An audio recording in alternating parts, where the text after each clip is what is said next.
শহরের রুক্ষ মরুভূমি, মাটির গভীরে আস্ত এক শহর। তার বুক চিরে বহু দূর চলে গেছে একটা রাস্তা।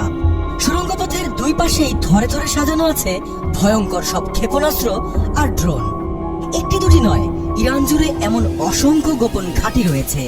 এর কোনটি 20 থেকে 30 ফুট মাটির নিচে, আবার কোনটির অবস্থান 200 থেকে 1000 ফুট গভীরে। ইরানের অস্তিত্বের প্রশ্নে এই অস্ত্র শহরগুলো খুবই গুরুত্বপূর্ণ, তাই এগুলো ইসরায়েলেরও প্রধান লক্ষ্যবস্তু। কিন্তু চাইলেই কি এগুলো ধ্বংস করা সম্ভব?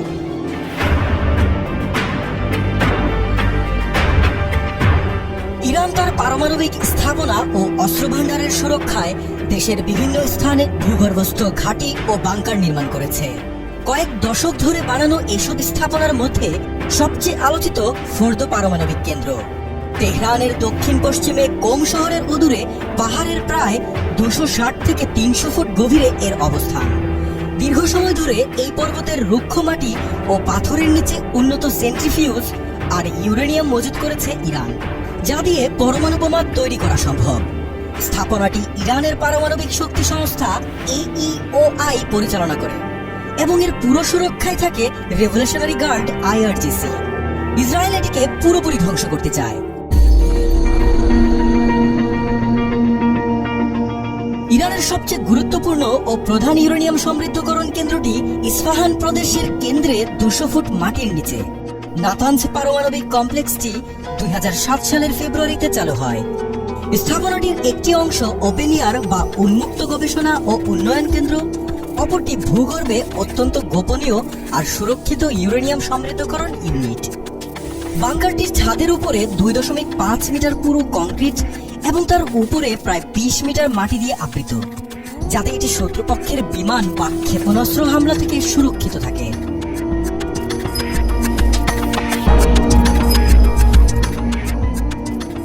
ইরান জুড়ে এমন অগুন্তি স্থাপনা রয়েছে। সাম্প্রতিক হামলায় কিছু বাংকারের উপরের স্থাপনায় আঘাত হানার দাবি করেছে ইসরায়েল, কিন্তু ভূগর্ভস্থ ইরানের সামরিক স্থাপনাগুলো ধ্বংসের সক্ষমতা নেই তাদের। ইসরায়েলের হাতে যেসব বাংকার বাস্টার বোমা আছে তা অতটা গভীরে পৌঁছাতে পারে না। ইরানের আন্ডারগ্রাউন্ড টানেল ও সুরক্ষিত স্থাপনা ধ্বংস করতে প্রয়োজন বিশেষ ধরনের একটা বোমা, আর সেটা জায়গা মতো ফেলতে লাগবে বিশেষ এক বোমারু বিমান, যার কোনোটাই ইসরায়েলি সামরিক বাহিনীর হাতে নেই।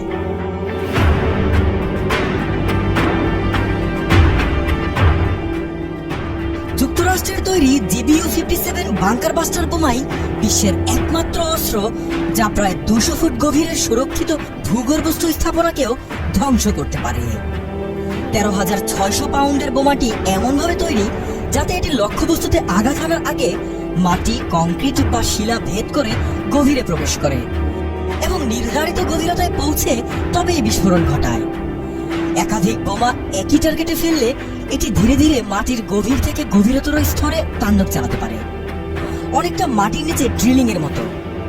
ধারণা করা যায় যুক্তরাষ্ট্র এই বোমাটি তৈরি করেছে ইরানের বাংকারগুলোকে টার্গেট করে।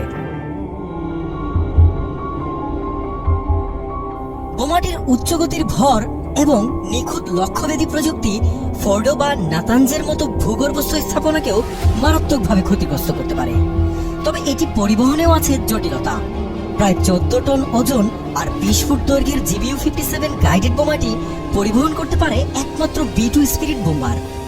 প্রায় $1 বিলিয়ন মূল্যের এই বোমারু বিমানে সর্বোচ্চ 2টি GBU-57 বহন করা যায়। বিমানটি কোনো রিফুয়েলিং ছাড়াই 7000 মাইল পর্যন্ত উঠতে পারে।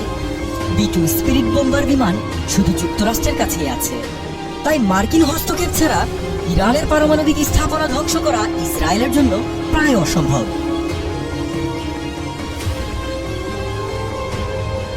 এখন প্রশ্ন হলো, নেতানিয়াহুর ইরান মিশনের লক্ষ্য কি? প্রাথমিক লক্ষ্য যদি তেহরানের পারমাণবিক সক্ষমতা ধ্বংস হয়, সেটার জন্য একটাই পথ, যুক্তরাষ্ট্রকে সরাসরি মাঠে নামতে হবে। আর যদি ইরানের শাসন বদলে পশ্চিমাদের তাবেদার সরকার গঠন হয় দীর্ঘমেয়াদী লক্ষ্য, তাহলে তো স্থল অভিযানেও নামতে হতে পারে। সাথে নিয়ে আসতে হবে পার্টনার ইন ক্রাইম ন্যাটো বাহিনীকে। কিন্তু ইউরোপ কি ট্রাম্পের ডাকে এখন সাড়া দেবে? যুক্তরাষ্ট্রের অবস্থান বিশ্বে আর আগের মতো নেই। ইরানও কিন্তু ইরাক, আফগানিস্তান বা লিবিয়া নয়। তবে ডোনাল্ড ট্রাম্প কি নেতানিয়াহুর কথায় মধ্যপ্রাচ্যে অন্তহীন এক যুদ্ধের ফাঁদে পা দেবেন?